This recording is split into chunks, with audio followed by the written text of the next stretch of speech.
কাঁদিস নি মধু, আজ তোর 20 বছর পূর্ণ হয়ে গেছে। আজ আর আমার বলতে কোনো বাধা নাই।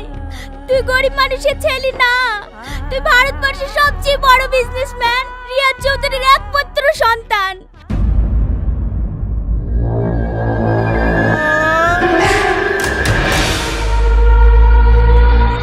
হে পল্লীগ্রাম টিভি লাভার্স, কেমন আছো তোমরা? আশা করি সবাই অনেক ভালো আছো। তো আজকে বোকা প্রেমিক পার্ট 2 নিয়ে তোমাদের মাঝে কিছু গুরুত্বপূর্ণ কথা শেয়ার করতে যাচ্ছি।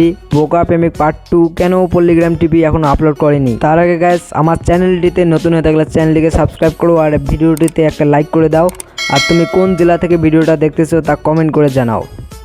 তো বোকা প্রেমিক নাটকটির পার্ট 1 পল্লীগ্রাম ইউটিউব চ্যানেলে আজ থেকে 4 মাস আগে আপলোড করা হয়েছে, কিন্তু বোকা প্রেমিক পার্ট 2 এখনো আপলোড করেনি তারা। তো গাইস, এখন তোমাদের কোনো চিন্তার কোনো কারণ নাই, কারণ তারা বোকা প্রেমিক পার্ট 2 নিয়ে কাজ করা শুরু করে দিয়েছে। তারা এখন শুটিংয়ের কাজ করতেছে। শুটিংয়ের কাজের পর তারা এডিটিং করে অল্প কিছুদিনের ভিতরে পল্লীগ্রাম টিভি ইউটিউব চ্যানেলে আপলোড করবে বোকা প্রেমিক পার্ট 2। তো এখন তোমাদের মাথায় একটা প্রশ্ন হচ্ছে যে বোকা প্রেমিক পার্ট 2তে কি ঘটতে চলেছে, তো সেটা এবার তোমাদেরকে জানিয়ে দিব। তো পার্ট 1-এ আমরা দেখেছি রিয়াজ অনেক গরিব হওয়ার কারণে রীতি ওর প্রেমের কোনো মূল্য দেয় না এবং রিয়াজকে সে ছেড়ে চলে যায়। তারপর আমরা দেখতে পারি রিয়াজের দাদি রিয়াজকে বলে সে একজন ধনীর ছেলে। তারপর রিয়াজ তার বাবার কাছে চলে যায় এবং রীতিও তার কাছে চলে আসতে চায়, কিন্তু রিয়াজ তাকে আর নেয় না, কারণ যে মেয়ে একবার স্বার্থের জন্য চলে যায় তার প্রতি বিশ্বাসটাই উঠে যায়।